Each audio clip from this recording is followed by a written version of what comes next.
Hello, this is Dr. Do again. This video is outside of medicine. Continue to read the Iliad by Homer. I'm going to continue to read. So, the missiles showering from their hands are kings, children's helmets, and the bows, the shields clashing, ringing, shrilling under the blows of boulders big as millstones. And now, with a deep groan and pounding both thighs, Asius, son of Hytacus, cried in anguish, "Father Zeus, so even you are an outright liar after all.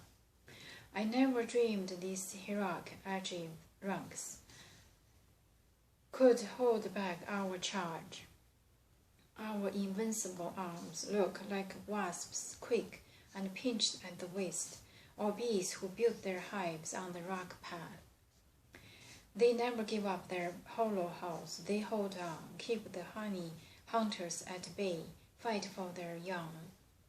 So these men will never budge from the gates, though there are only two defenders, not till they kill us all, or we kill them." But this wailing failed to move the heart of Zeus. It was Zeus' pleasure to hand the prize to Hector. How squad on squad, gate to gate they fought, but how can I tell it all, sing it all like a god? The strain is far too great, everywhere round the wall. The surging inhuman blaze of war leaped up the rocks.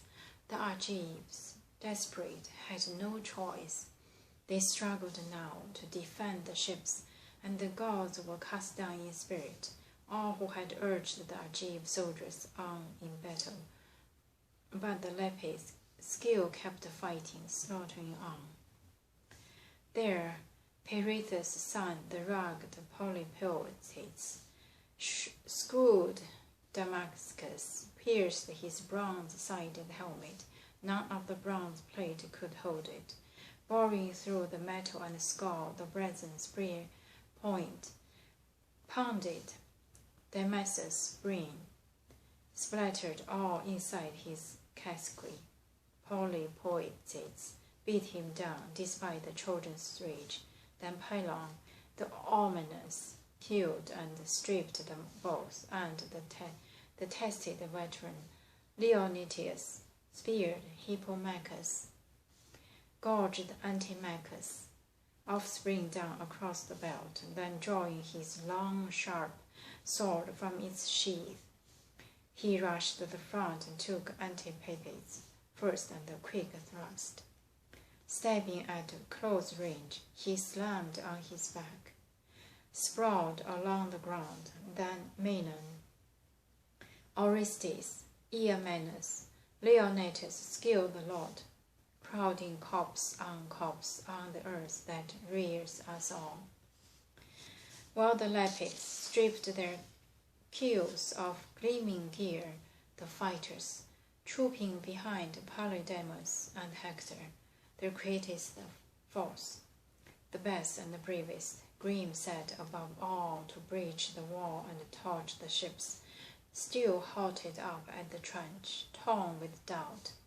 For suddenly, just as the men tried to cross, a fatal bird sign flashed before their eyes, an eagle flying high on the left across their front, and clutching a monstrous bloody serpent in both talons. Still alive, still struggling, it had not lost its fight.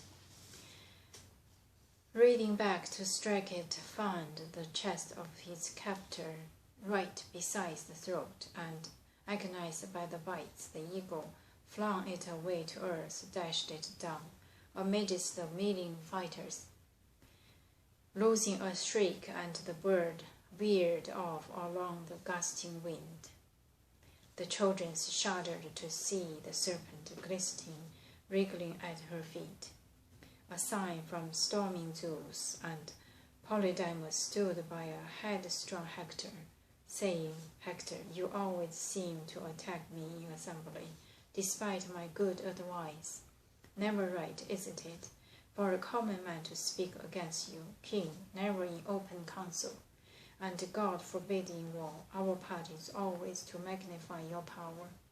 Well, once again, I am bound to say what I think best. Stop the attack. Don't fight them at their ships.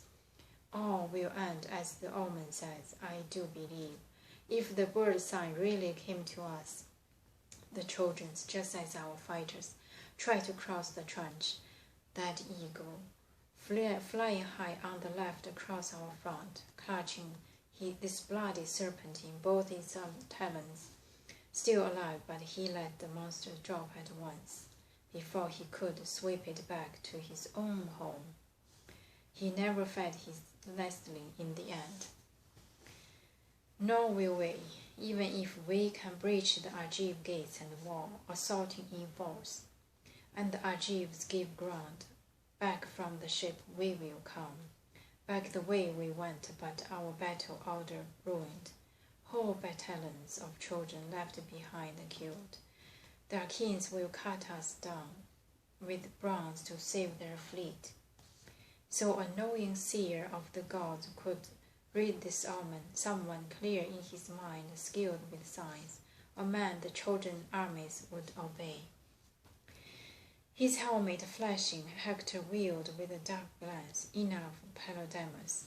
Your pleading repels me now. You must have something better than this to say. But if you are serious, speaking from the heart, the gods themselves have blotted out your senses. You tell me to forget the plans of storming Zeus, all he promised me when he nodded in assent.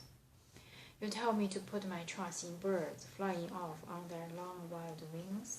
Never. I would never give them a glance, a second thought, whether they fly on the right toward the dawn and the sunrise, or fly on the left toward the haze and coming back. No, no. Put our trust in the will of mighty Zeus, king of the deathless gods and the men who die. Bird signs, fight for your country. That is the best, the only omen.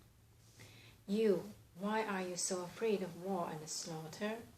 Even if all the rest of us drop and die around you, grappling for the ships, you'd run to no risk of death. You lack the heart to last it out in combat, cowards. But if you hold back from the bloody foray here, or turn some other soldier's back from battle, winning him over, you with your soft appeals, at one quick stroke my spear will beat you down. You'll breathe your last. Shouting, he led the charge, and his armies swarmed behind this blood-chilling cries. And above that onset, Zeus, who loves the lightning, launched from Ida's summits a sudden howling gale that whipped a dust storm hard against the ships. Spellbinding Achaeans, units in their tracks, handing glory to Hector and Hector's children. I'm going to stop here today and continue next time. Thank you for watching.